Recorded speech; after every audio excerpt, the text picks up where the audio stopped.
Since when did I start dreaming? Even as a kid at like 14 and 15. Only, I think, after the 2017 SEA Games. After competing in the ASEAN Para Games in 2015. That's where the Paralympic dream and journey begin.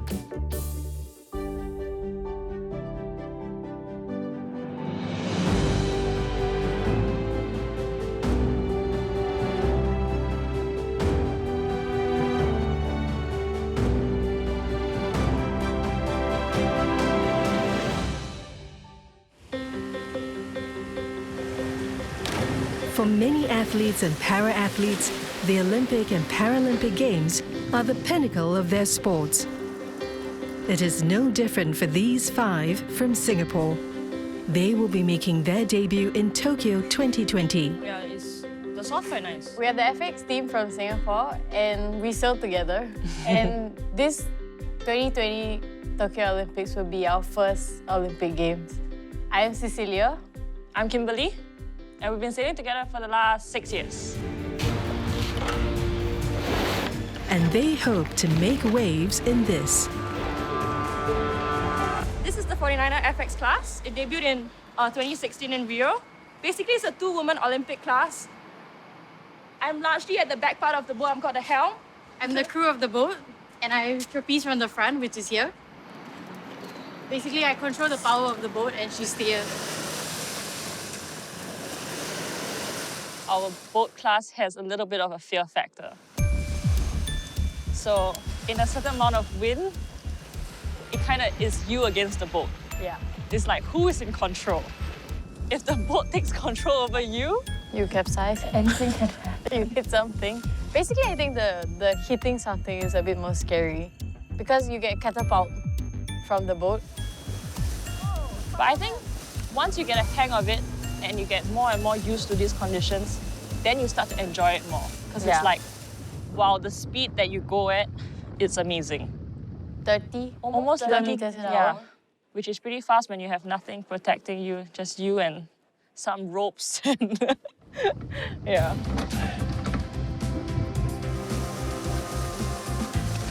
The opportunities and the journeys we are brought on, I think that's something that will never be taken away from us.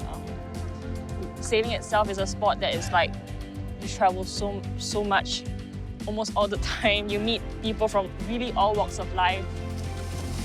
Those journeys are also things that we grow so much from, yeah, which is something very special, I think. Agreed. Yeah. My name is Jonathan. I'm going to be competing for the first time in the Olympics, participating in the 10-meter men's platform for diving. For a competition, we have to do 6 directions. So there's forward, inward, back reverse, twist, and handstand. You can't switch off your brain when you're doing it. Like, it's a lot of split-second decisions.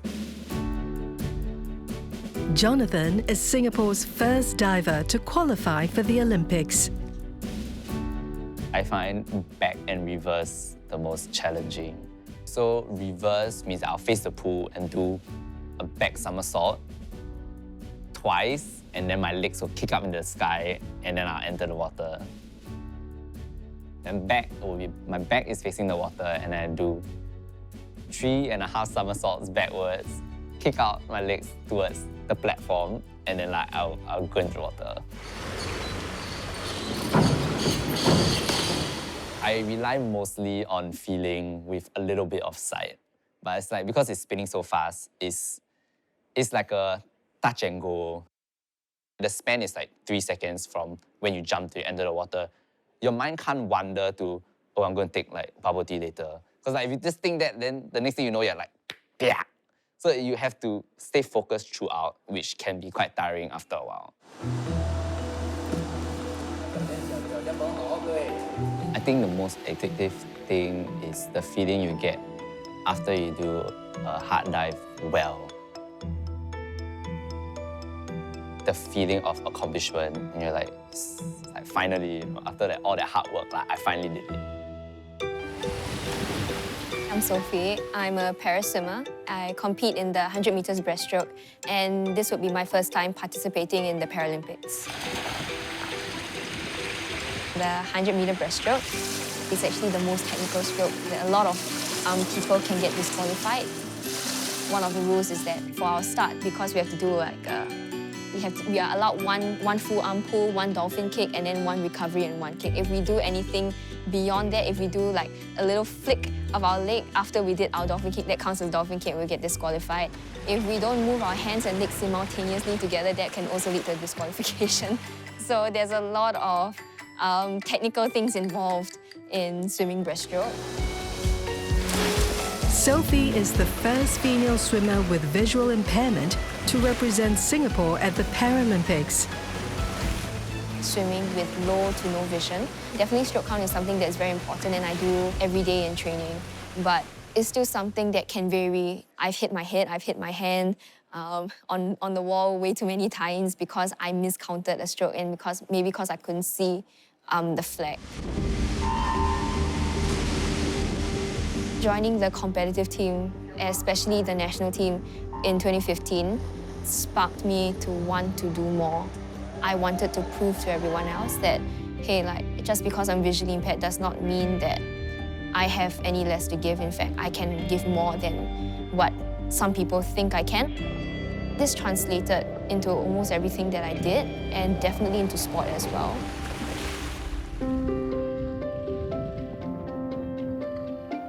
Hi, I'm Steve T. I'll be participating in the track and road cycling events at the Paralympics for the first time. Our main event is the individual pursuit on the track in the velodrome.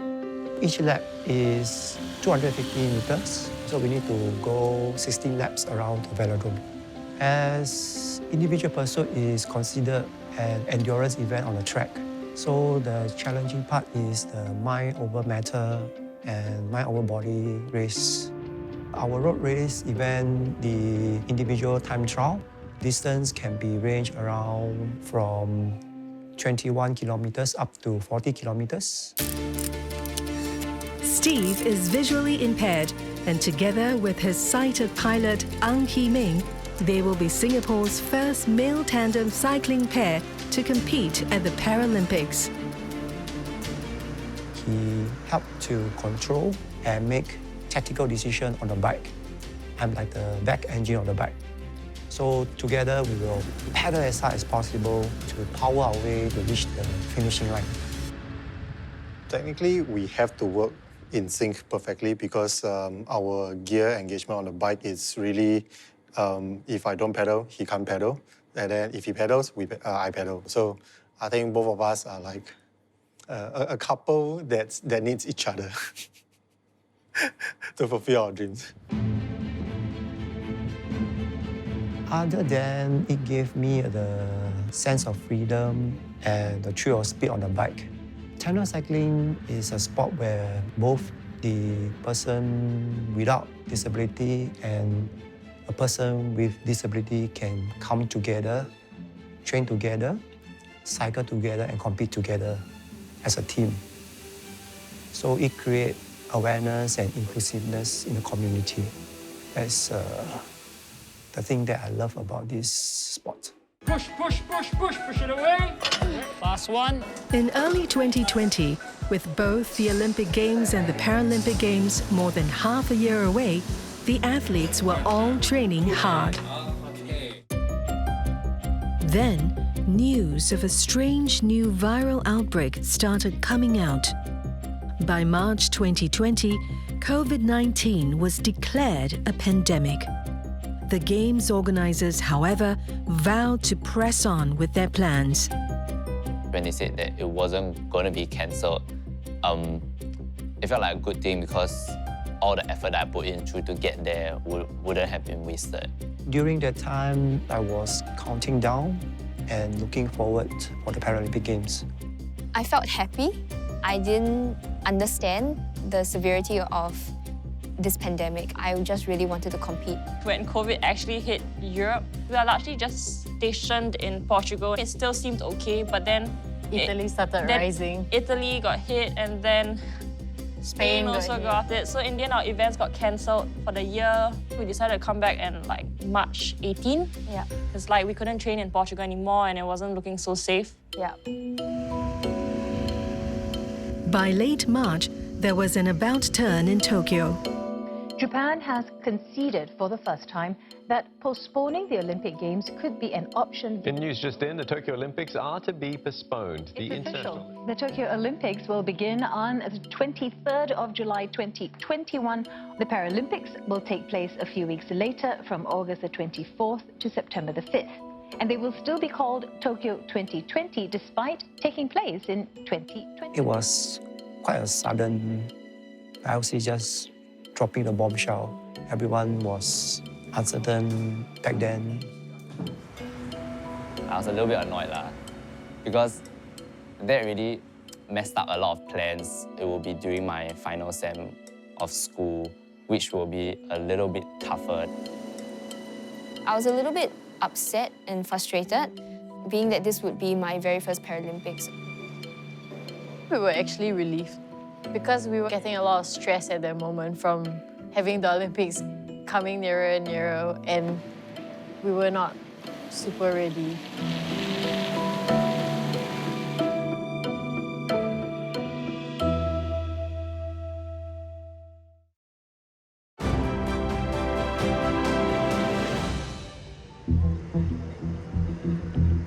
To contain the spread of the coronavirus, a circuit breaker was announced in Singapore in early April.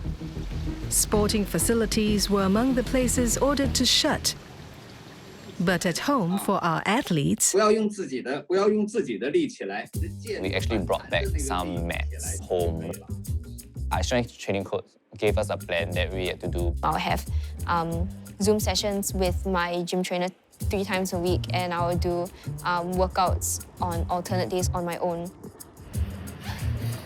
My training program was changed to a more aerobic endurance-based training. So for example, 4.5 hours on the bike is very tough. It's like a mind game. It was a really good period to do a lot of strength work and a lot of cardio. Yeah. During the circuit breaker, we also looked through some older races to collect some data through a tracker. It's on your boat during the race, and it gives you information from starts to your boat speed to the distance you travel during a race. So it's all very valuable. We picked up some things to work on over here.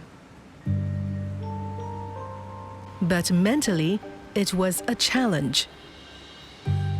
The moment they say it got postponed, I think my mind just relaxed. There was just zero motivation to work. I had to force myself to do things. The main challenge that I faced doing workouts during circuit breaker was motivation. When I was on my own, I felt like I could cut corners. It sounds quite evil, but there was no one to suffer with you as well. Like when you're doing these exercises and you have your teammates with you, and don't feel so alone. During circuit breaker, most athletes were definitely feeling a bit demoralized because of being cooped up at home. So there were definitely thoughts of what happens if I cannot train, because some of the other countries, they are still currently able to train.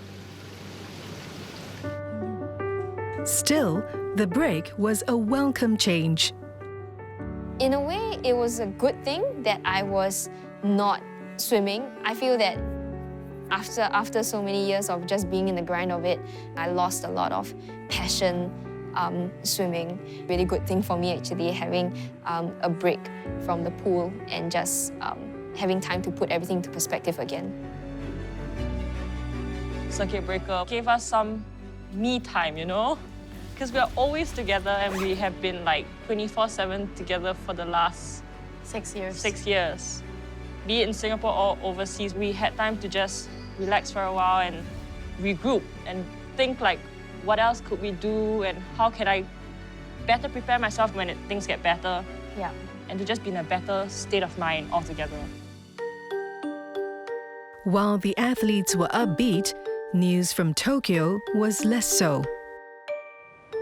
In June, Singapore's circuit breaker was lifted and the athletes could resume training at certain venues. After the break, it's not fun because we have to really restart everything. We sort of focus more on basics. Yeah, and getting back fitness level, everything. It was mostly okay. The only thing that I forgot was the impact that I had with the water when I dive lah. You know that there's impact, but like feeling the impact was like, oh, it's this much. Jonathan 的身体是比较强壮的，所以呢，休息这2-3个月呢，对他来说好像没有什么影响。对我们回来就能很快的恢复。奥运的推迟呢，对我们来说是一个比较好的事情，因为我们有足够的时间可以关注一些他动作上的细节。动作上的细节呢，是需要一个长时间的来改变的。你比如说，我老说你要绷直你的腿，绷你的脚尖，然后呢，要放松你的这个肩。Sophie had also gone back to train in the pool and at the gym. I definitely felt the training that I've done at home was very effective. I got back very, very quickly. And actually, I was doing times that I never expected to do so early on or so quickly. I was also feeling a lot more motivated. She was excited to swim. That was good. June, July, she was trying to get back her feel of water and good kicking because she missed the practice of kicking. If you don't feel the water in your foot, then you don't move. And that is very frustrating for her. Steve was also raring to resume his workout. I'm glad to be back to train. After the first few training sessions, I'm able to get back the fitness which I had before the circuit breaker. When Steve got back to gym as a training principal, we don't push him too hard. So we will also prepare him, go through the pre-conditioning period, like 3 to 4 weeks, for him to regain his strength, his power slowly. For Kimberly and Cecilia, it was smooth sailing getting back on the water. When we went sailing on that day, we were quite blessed with the conditions we got. It wasn't very hot and there was wind. Yeah. Which was the opposite of what we were expecting. Yeah. We were like, okay, let's just have fun. I mean, it's the first day back. So we just went out, sailed around. And then we came back and we were like, that was actually It was a lot more fun than we expected. a lot more. Like, you actually don't know how much you miss sailing until we went back. Yeah. And be like, oh, wow. Yeah. Arrow. Back in the gym, they upped their game. Keep going, stay focused. Hey, your record lah. Nice. There's actually a range of games that I asked the sailors to play, and one of them is the Dynavision. And with the Dynavision, the main aim really is to stretch their peripheral vision. And the other aim is really also to get them to multitask. So we've thrown in a bit of a challenge where the sailors have to stand on a board that's not stable and then they have to complete the task.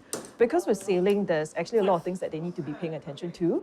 And so what we're trying to do here is just to simulate that. And so far, I think they're doing pretty well. By September, all the athletes had gotten used to the rigors of training. I have more gym sessions now. I'm definitely tired for sure with the current schedule that I have. I don't think it's so easy waking up at 4:30, like 4 times a week. But I feel a lot more motivated and I feel like I'm training with a purpose. And that definitely translates into the results that I produce in training. That's how the turn looked like back in July, right? There's a plan in motion, working a lot of the biomechanics for that and my coach, fixing a few technical errors here and there.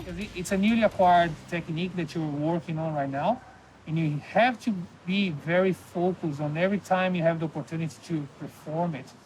Sophie was a long time out of the water, and from that initial enthusiasm, the first couple of weeks I think were quite relatively easy, but I think in September there was that point at which we got a little bit of like a brick wall, where all of a sudden the lack of fitness began to tell, and that's because the consistency wasn't there through the circuit breaker and through the initial part of phase 2. Ready? 3, 2, 1, go. Sophie is a sprinter, so she races 100 meters breaststroke. and she needs to be able to cope with that, high speed for that amount of time. I think it's important that she develops power, because power will help her to generate more propulsive forces out of the stroke. Jonathan was making good progress. Every time we take a break, we technically have to restart in terms of diving. So we have to start from just head first, and then 1.5 somersault, 2.5 somersault, then 3.5 somersault. Because diving is very reliant on muscle memory. Currently, I actually got back all my competition dives already, like recently. So now it's more of working on getting them nice. To make my dives nice is to repeat them over and over again.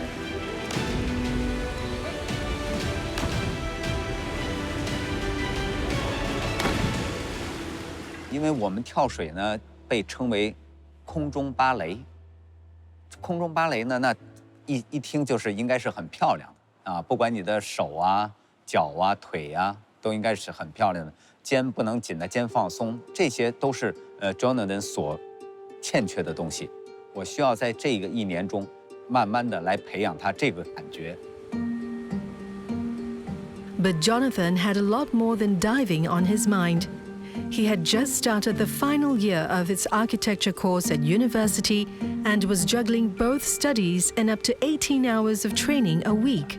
So some examples are like flyer and like MBA and stuff like that. School, I think that's the biggest concern because it's about time management and energy. Because sometimes after training, then I don't have like enough energy to do schoolwork, but I still need to do schoolwork.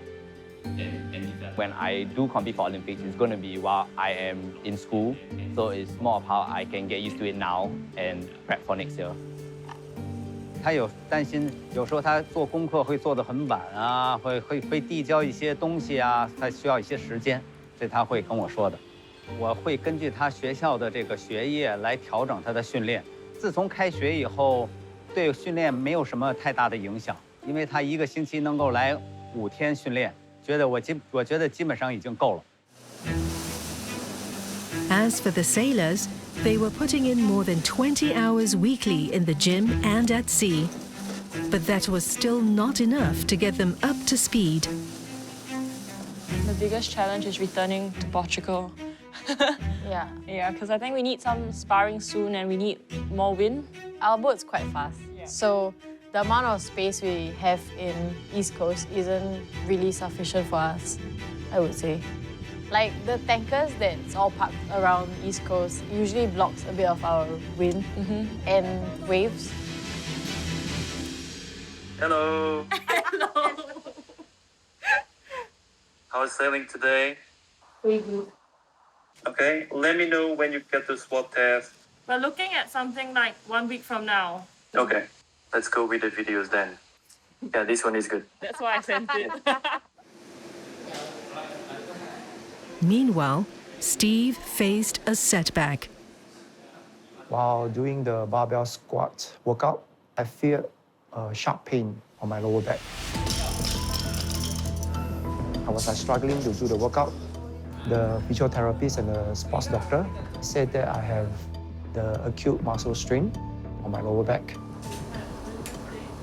Being athletes, some of them are pretty eager to get back to where they had stopped previously. And so during training, I think that's how he actually got himself injured because of an episode of heavy lifting. And then you're gonna pull.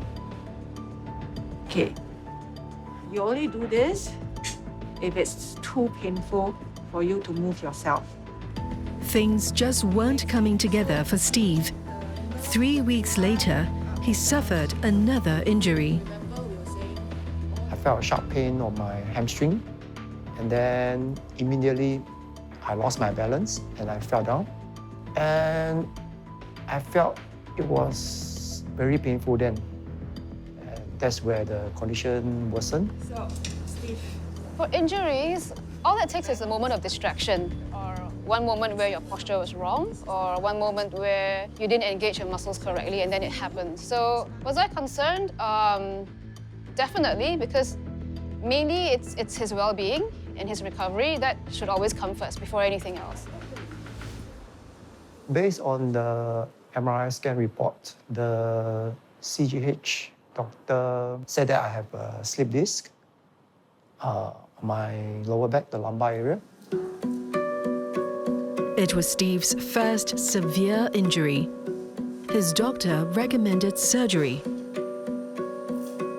Every surgery will have its risk, so that's the one which I'm concerned about.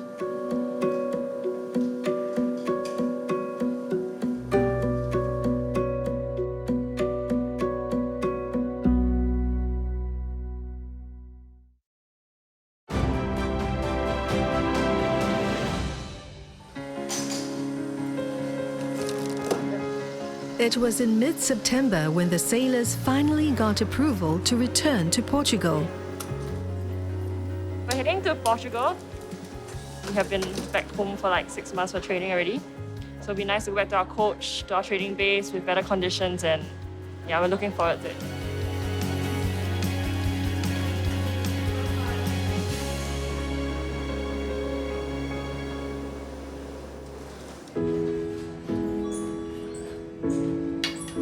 In September, Steve had surgery for his slipped disc. After the surgery, I feel the pain has went down quite a bit. So right now, I only can feel slight pain around my calf area, and can feel some numbness at the outer foot. So I think the surgery goes well. So you try to split evenly all the information that you need to do to come up with a whole for the race. While Steve was healing, Sophie was progressing well. She improved in terms of opening the arms wider open, just to catch more water. And the other thing that she was doing really well was the coordination between the arms and legs, particularly during the turns. By late October, the sailors had been back in Portugal for 5 weeks. They were based in Cascais, 17 kilometers away from the capital, Lisbon. I think the COVID-19 situation in Portugal at the moment is on a slight rise. But for us, we're just doing our normal keeping safe, and routine, and we can go about training. So I think this is pretty good for us at least. Being back here in Portugal, it's amazing. Like, we've been here for a month and it's been windy, wavy. When they returned, I actually felt they had more drive, because after we've been campaigning for almost 4 years, and it's normal that on the last year of campaigning, I wouldn't say a lack of drive, but you're mentally tired. Now you could feel that their energy tanks were filled in again. We went straight to business, straight to hard working, straight to volume and intensity, and it was great. Meanwhile, there was good news on the vaccine front. Major games, I would say yes. Like, vaccine should be mandatory, because especially if there are people coming from all over the world. Every athlete or whoever who is involved in the Paralympic Games should be vaccinated and quarantined before the start of the Games. Vaccines will definitely help. Of course, social distancing, staying away from people outside of your team, quarantine, staying in your rooms. It's also up to us individuals to keep ourselves and our team safe as well. But as winter approached, the COVID-19 situation in Europe started escalating again. In Portugal, the government was preparing for another lockdown. We have about 6,000 cases a day. I really hope it goes down. It's quite a scary thing, getting hit by it again. The two sailors had moved from Cascais to Vila Moura, a coastal town about 200 kilometers south of Lisbon. Down south here in Vila Moura, it's, I think, less cases and it's not really very affected. We train here in Vila Moura because in winter it gets too harsh in Cascais, where we normally train. You don't get as frequent training sessions, you get too big swells or too little wind or big winter storms. But in Vila Moura you get almost summer-like weather In winter, Yeah. you get sessions almost every day, and a lot of teams come here, so it's great for us to train, great for us to compete. Bom dia. All good? Their coach had organized a friendly regatta. For the past 2 days, the sailors have been racing against more than 20 other teams. Everyone came down. Yeah. Europe, some from South America. Yeah. We have a good fleet actually for a COVID Small. time race, so Yeah. it's really nice. This is the biggest fleet we'll ever get in almost half a year. Yeah. So it's pretty exciting. When you're working with other teams, You want to bring your A game. you want to like always level up. You always want to show your best. You always want to keep improving and learning from them too. So I think that always gives you this extra energy. And that's exactly why it's so important to train with people. Yeah. I feel like the girls have improved in a very, very short time.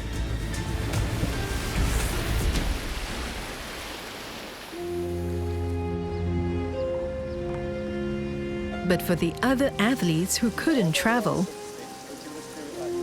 One of the massive drawbacks or detriments of COVID is the lack of competition. It's very hard for the Singaporean athletes because most of the major competitions are in the Northern Hemisphere.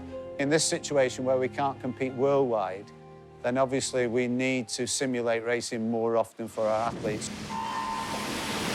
in December 2020, the Singapore Disability Sports Council organized time trials for paraswimmers. By then, Sophie had been training hard for 6 months. Her efforts paid off. Sophie, by December, began to get into a good rhythm then. So she'd picked up a good level of aerobic fitness.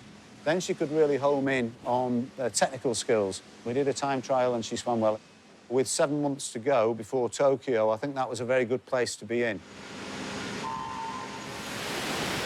So I think her mindset is very strong. She is always like, when she swims, don't want to lose.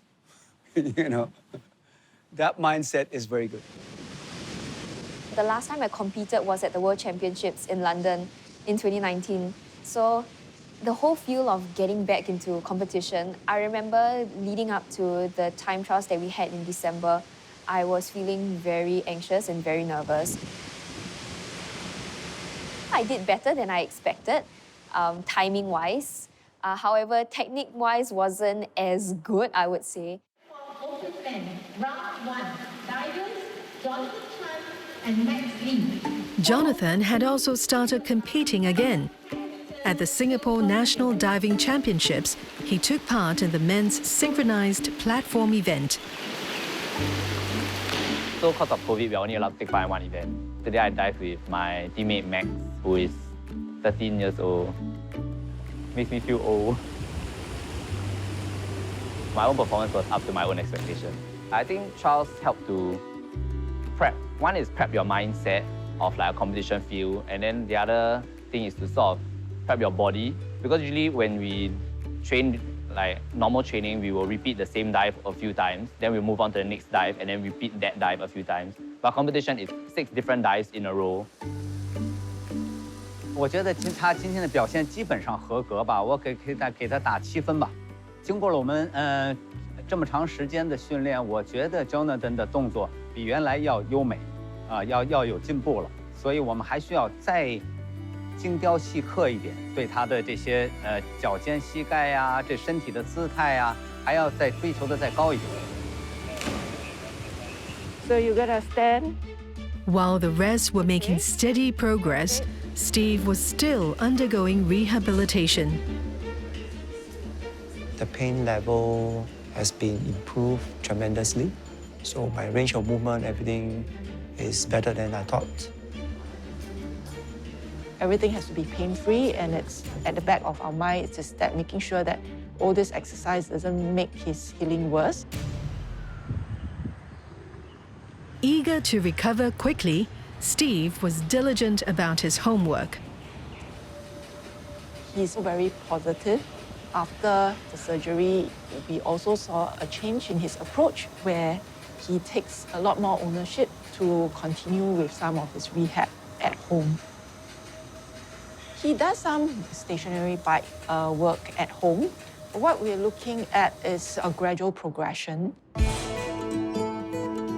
Once I have cleared the post-surgery rehab and fit for training, I think my coach and my gym trainer will give me an all-out killer training plan for the next few months.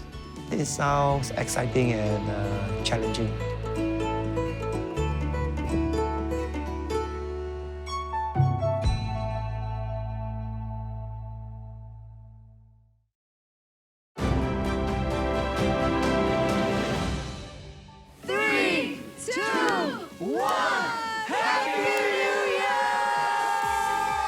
In January, many were hopeful that the COVID-19 situation would improve. But the pandemic showed no signs of letting up. Tokyo was not spared. Japan's Prime Minister says he's ready to impose tough restrictions as the coronavirus outbreak in the capital gets Japan worse. has declared a state of emergency for Tokyo and 3 neighboring prefectures. The question that was hanging over our athletes' heads: will the postponed Tokyo Games be called off? I think if the Games was really cancelled, I think it'll just feel very unfulfilling, you know? Yeah. It's something we spent over 6 years working on just for the campaign, let alone we have been sailing for the last 15 years or so. I think it'll be very disappointing, yeah. Yeah, because you just want to go on that stage and perform. However you do, at least you had that chance to perform. Yeah. Yeah, so let's just hope that doesn't happen. Yeah. Definitely, I would feel disappointed if the Games was cancelled, but it's not within my control. So I guess I have thought about it already. I'm more or less prepared for that outcome already. I guess the silver lining will be that I'll be able to finish my last semester strong. If the games are to be cancelled, I will feel very disappointed. I will definitely feel some sadness. I will feel a little bit gutted, but there will be more Paralympics in the future. And I don't see my career just ending at Tokyo, whether Tokyo happens or not. This whole journey is really just for myself to progress and better myself as an athlete. Regardless of the uncertainties, training had to carry on, even while serving stay-home notice. The sailors have returned to Singapore when their 90-day visa expired. As soon as they could, they were back in the gym.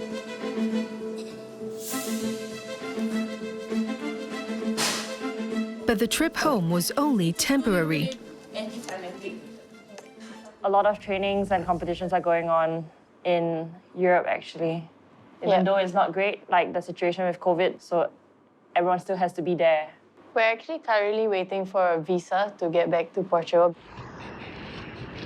Meanwhile, Sophie swam in another time trial.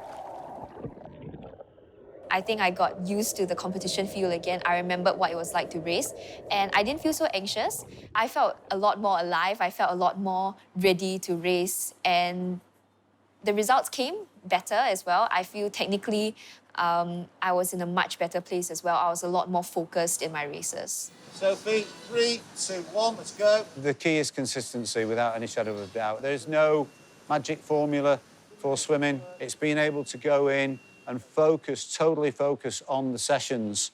And if Sophie wants to be the best that she can be come August, really the work is now. Jonathan was also training hard for the FINA Diving World Cup to be held in Japan in April 2021. It's going to be the Olympic Games venue. For me, it will be a trial run for the competition because it's going to be at the same competition pool. But then for my teammates, it will be the last chance for them to qualify. At this stage, I think definitely can do better, but I'm limited by time factor, like school. I'm doing my best with whatever I can. There's a lot of rushing between school and training. I'll say it's pretty tough. The higher one. The higher one, eh? Why? No, it's just all the upper cervical.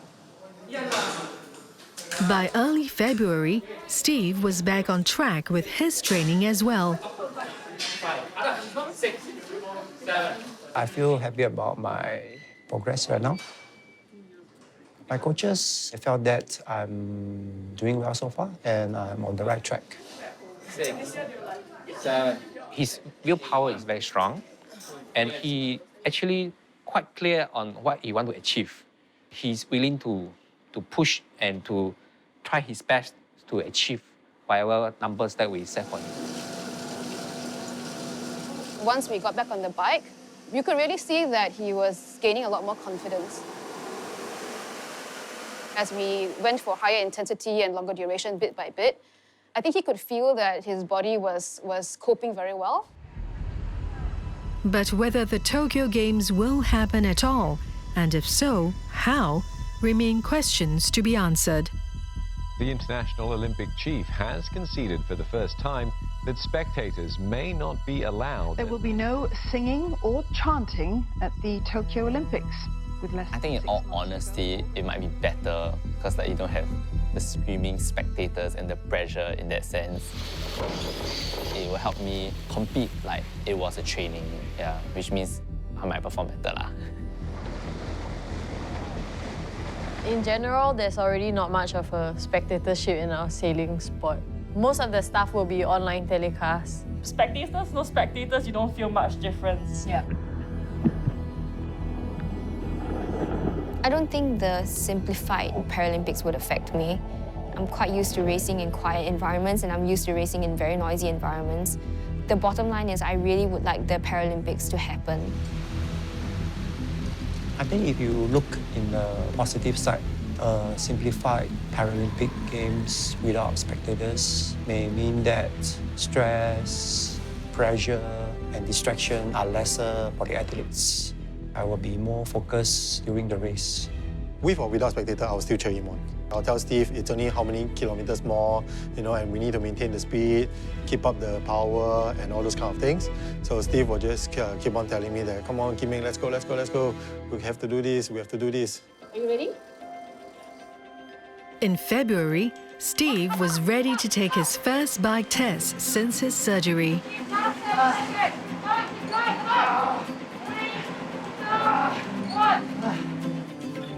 Well done. 5, 4, 5. Oh. Yeah. Yay. PB. Yay. Yeah. Yay. Well done, buddy. Okay, we'll show you.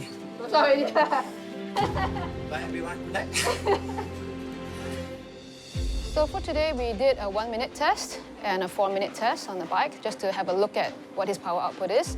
Well, the 1-minute test, he actually got a personal best, which was a bit surprising. Yeah, I think he really went all out. So, now I know what he can do when he really, really goes all out. I'm pretty happy. With the greater rest time after the surgery, he has a better perspective on what he wants. He's a lot more focused now, more willing to train, a lot more diligent, I feel. But even as the athletes made good progress, that wasn't the case in Tokyo. In February, Japan extended its state of emergency. Public support for the Games was waning. Still, the Games organizers were determined to keep their July date. And for the athletes, that was good enough. They will continue to keep their eye on the prize. A personal goal that I would like to achieve is hopefully I can make the finals. That's something that my coach and I are working towards. Medals or records or anything, I think that's really a cherry on top. Definitely, I want new personal bests at the Paralympics.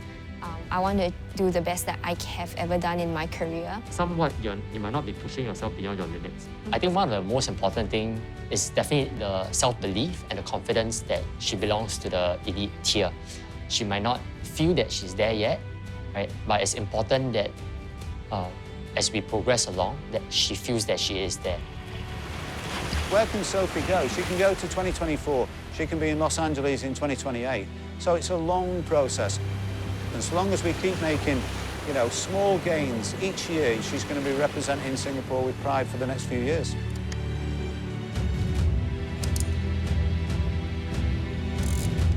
personal targets will be either getting into top 10 or breaking our personal best timing. We set ourselves a more realistic target by saying that we can't be number one, but we want to be Asia number one in the Paralympics ranking. From now on till the Paralympics, it's going to be a really hard road because it's full gas all the way for our training. One target, which is my coach target also, is to get into semi-finals. Even if I don't get in, I'll be happy because I got to go there and compete. In some sense, the validation of all the hard work that I put in over the past 10 years. Make sure that 膝盖蹬直它啊。你要想成为一个好的跳水运动员呢，我觉得首先你要勇敢。另外呢，就是要有一定的协调性，要有足够的力量。他具备了这些，应该最大的竞争者是他自己。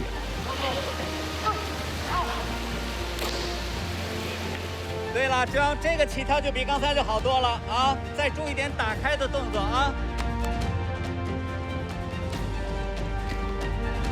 I think going there is for us to compete and be the best we can be there. Our goal is Top 10. to get top 10, yeah.